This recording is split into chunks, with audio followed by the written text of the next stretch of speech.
கண்டிப்பா டிவிக்கு தான் ஜெயிக்கணும்னு நினைக்கிறேன். நான் டிவிக்கு மக்கள் எல்லாமே ஆர்வம் கொடுத்துருவாங்க. கண்டிப்பா இல்ல எல்லாரும் கருத்து கணிப்புலலாம் 2 சீட்டு 3 சீட்டு தான் வருவாருலாம் சொன்னாங்க. இமாலய வெற்றி மாதிரி ஒண்ணு இருக்கு. எப்படி இப்போதைக்கு 10 மணி நிலவரப்படி டிவிக்கே தான் ஜெயிக்குங்கிற மாதிரி எல்லாரும் சொல்லிட்டு இருந்தாங்க. எப்படியும் டிவிக்கே தான் ஃபர்ஸ்ட் வரணும்னு நினைக்கிறேன். டிவிக்கு ஜெயிக்கும்னு நினைச்சீங்களா நீங்க? வேணா கண்டிப்பா நினைச்சேன். ஓகே. கண்டிப்பா இந்த சைட்லாம் வந்து திருவாரூர் சைட் எல்லாமே நமக்கு டிஎம்கே தான் ஜெயிக்கும். இந்த வாட்டி எப்படி இருக்கும் தெரியல. அப்படி பார்ப்போம் இந்த வாட்டி என்ன நடக்குது. சரியா. இன்னைக்கு வந்து விஜய் வந்து யாருன்னே தெரியாது. ஒரு சினிமா ஆக்டர். அவர் ஒரு அரசியல் கட்சி தலைவர் உருவாயிருக்காரு.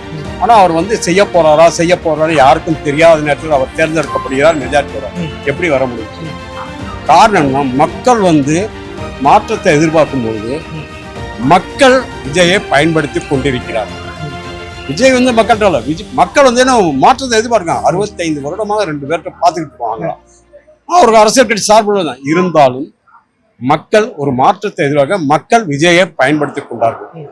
அதோட வந்து விஜய்க்கு கொடுக்கப்பட்ட நெருக்கடி வந்து நாங்களாம் பார்க்குறோம். தேவையற்ற மற்றவங்களாம் போறாங்க, அவர் விட்டுட்டு இது பண்ணிருக்கோம். அதை விட்டு அவர் போகாத ஊர்ல எப்படி ஜெயிக்கிறாரு? இதான் அரசியல் கட்சி சிந்திக்க வேண்டிய ஒரு சூழ்நிலை. போகாத ஊர்ல ஜெயிக்க. ஆக மாற்றம் தேவை என்பது தமிழ்நாடு எடுத்துக்க. எல்லாரும் சொன்னாங்க இனிமே ஒரு கூட்டணி ஆட்சி தான் ஒன்று, அது பார்ப்போம் பின்னாடி. ஆனால் இதே நிலைமை இதை நம்ம உற்று பார்க்கும்போது பின்னாடி பார்க்கணும். ஒரு ஸ்டேஜ் என்ன பார்க்கணும்னா உலகம் பூரா எப்படி இருக்குன்னு பார்க்கணும். ஃபர்ஸ்ட் பங்களாதேஷ்ல யார் போறான்னாங்கன்னு பார்த்தீங்கன்னா இளைஞர்கள். ஏன்னா அங்கே வேலை வாய்ப்பு இல்லை, எல்லாமே எங்களை அடுத்த பார்த்தீங்கன்னா சிலோனில் வந்தது எப்படி வந்தாங்க? இளைஞர்கள். மிகப்பெரியது நேபாள் பார்த்தீங்கன்னா இளைஞர்கள். ஆக வந்து இனிமேல் வருங்காலத்தில் வந்து போய் பிரச்சாரம் பண்ணுவானா ஓட்டாவாதுன்னு சொன்னாங்கல்ல, ஓட்டு ஆயிருக்கு. அதைத்தான் நான் ஒரே வார்த்தை சொல்லுவேன், மக்கள் மாற்றத்தை விரும்புகிறார்கள். அந்த மக்கள் மாற்றத்தை வரும்போது மக்கள் விஜயை பயன்படுத்தி கொண்டார். கருத்து கணிப்புலாம் 2 சீட்டு 3 சீட்டு தான் ஜெயிப்பாரு சொன்னாங்க. ஒரு கருத்து கணிப்புக்கு நான் விஜய் சப்போர்ட் இங்க இவர் சொன்னார். விஜய் இன்னைக்கு பேசும்போது கடைசியில் சேதப்படுத்தினாரு. கருத்து கணிப்பு நானும் இத்தனை வருஷமா ஓட்டு போடுறேன் உங்களோட, யார்கிட்ட வந்து கேட்கறாங்கன்னு எங்களுக்கும் தெரியல இது வரணும். அது ஒரு காரணம். அவர் என்ன சொன்னாங்கன்னா 1,95,00,000 வாக்காளர்கள் 20-40 இருக்கு. அந்த ஓட்டு போற நான் வாங்க போறேன். அதை தவிர்த்து அவங்க வீட்டில் இருக்கவங்க மற்ற ஓட்டை நீங்க 2 பிடிக்க போறேன், நான் ஆட்சி உறுதினாரு. நாங்கள் இதை பேசிட்டே போறோம், எப்படி வாங்க முடியும்? ஆனால் நடந்து எப்படின்னா நான் வந்து போய் ஓட்டு கேட்கறதுக்குள்ள என் பேத்தியோ பேரனா 100 ஓட்டு இதுல கேன்வாஸ் பண்ணிட்டேன். எங்க தொகுதி கேண்டிடேட் யாருன்னு எனக்கு இதுவரையும் தெரியாது. ஆனால் ஜெயிச்சார். ஆலந்தூர் அன்பரசன் இன்னைக்கு சொன்னேன். காரணம்னா அவர் வந்து ஓட்டில் நின்று இப்படி போனார். ஆனா எங்க ஓட்பாளர் 500 பேர் நடந்து வந்தார். அப்பயே நினைச்சேன், பாரு சின்ன பையன். மக்கள் மாற்றத்தை வருமானாலும் கருத்து கணிப்பு என்பது இனிமேல் தயவு செய்து டிவிக்கள் போடக்கூடாது. சரி சிஸ்டர், இந்த மாதிரி எலெக்ஷன்ல வந்து விஜய் ஜெயிக்கிற மாதிரி இருக்கு. ஸோ அதை பத்தி என்ன நினைக்கிறீங்க? சிஎம் ஆகிற ரொம்ப பெருமையா இருக்கு. ரொம்ப பெருமையா இருக்கு. ஆமா, எத்தனை வாட்டி டிஎம்கேவே வருவாங்க, ஏடிஎம்கேவே வருவாங்க. இப்ப டிஃபரெண்டா வரட்டுமே. அவர் பண்றாரோ பண்ணலையோ, விஜயகாந்த் மாரி ஆகக்கூடாது இல்ல. விஜயகாந்த் ஜெயிக்கிற வச்சு ஆனா செத்தே போயிட்டாரு. அதே மாதிரி விஜய் ஆகக்கூடாது இல்ல. அதனால தெரியும் எல்லாருமே 2 சீட்டு 3 சீட்டு தான் ஜெயிப்பாங்க.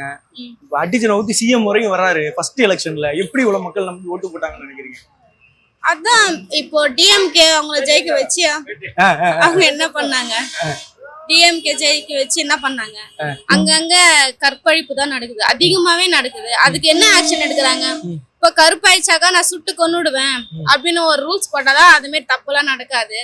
அந்த மாதிரி விஜய் பண்ணா எனக்கு நல்லா இருக்கும். விஜய் பண்ணா நல்லா இருக்கும் நினைக்கிறீங்க? சுட்டுணும் அப்படியே. ஒரு வாழ்த்துக்கள் சொல்லாம ஏதோ சூப்பர்னா. எனக்கு வந்து விஜய் வந்து இப்போ அங்க ஒரு 6 வயசு பொண்ணு ரேப் நடக்குதுன்னாக்கா சுட்டு சாவச்சிடணும். அந்த மாதிரினாக்கா விஜய் ஓகே, நான் பெருமையா பேசுறேன். அவர் தான் வரப்போறாரு. இதுல என்ன சந்தேகம்? அவ்வளவு கான்பிடென்ட்டா இருக்கீங்க? கிராமத்துல எல்லாமே போட்டு போட்டு சிட்டில போடுறதுக்கு என்ன இருக்கு? அதான் அவருக்கு கிரேட் அச்சீவ்மெண்ட் தானே. இதோட பெருசா என்ன பார்க்க முடியும்? எல்லாம் இந்த சின்ன பசங்க எல்லாம் எல்லா ஊர்லயும் கேன்வாஸ் பண்ணி ஜெயிக்க வச்சுட்டாங்க. அவ்வளவுதான். விஜய்க்கு ஒரு தம்ஸ் அப் தான். அதான் பசங்க தான், இந்த சின்ன பசங்க தான் இவங்க ஜெயிக்க வச்ச காரணம். இந்த சின்ன பசங்க பூராத்தையும் கேன்வாஸ் பண்ணி, எங்க கிராமத்துல சுத்தமா கேன்வாஸிங்க கிடையாது. ஆனா அந்த பசங்க வீடு கேன்வாஸ் பண்ணி ஜெயிக்க வச்சுட்டாங்க. சூப்பர்யா. எங்க அண்ணன் இளைய தளபதி வந்தா நல்லா. இல்ல அவர்தான் இப்ப சிஎம் ஆகிற சிச்சுவேஷன்ல இருக்கு. பெருமையா தான் இருக்கு. அதை பத்தி சொல்றதுக்கு ஒண்ணு வார்த்தை இல்ல. ஓகே, அவர் 2 சீட் தான் ஜெயிப்பாரு 3 சீட் தான் ஜெயிப்பாரு அப்படின்னு நம்ம எல்லாம் சொல்லியிருந்தாங்க. பட் இவ்வளவு சீட் டிஎம்கே அடிச்சுட்டு வர்றது எப்படி இருக்கு? அந்த ஃபீல் தெரியல மாட்டேன். அது ஃபீல் வேற மாதிரி இருக்குது. தம்பிக்கு நாங்க ஒரு வாய்ப்பு கொடுத்துருக்கோம். கெஞ்சா இல்லாத உலகம், குடி இல்லாத உலகமா மாத்த சொல்லுங்க. அவருக்காக அந்த தம்பிக்கு நாங்க நிறைய செஞ்சுட்டாங்க ஆடினாங்க. அவங்க எல்லாம் கொஞ்ச நாளைக்கு அடங்கி இருக்கட்டும். இப்போதைக்கு அந்த தம்பிக்கு நாங்க ஒரு வாய்ப்பு கொடுத்துருக்கோம். எங்களுக்கு என் பேர பிள்ளைங்களுக்காக ஒரு சங்கதிக்கு நல்ல உலகத்தை மாத்த சொல்லுங்க. அதுதான் எனக்கு பிடிச்சது. இதுவரை அரசியல் வரலாற்றுலயே இல்லாம 2 சீட்டு 3 சீட்டு தான் ஜெயிப்பாருலாம் சொன்னாங்க.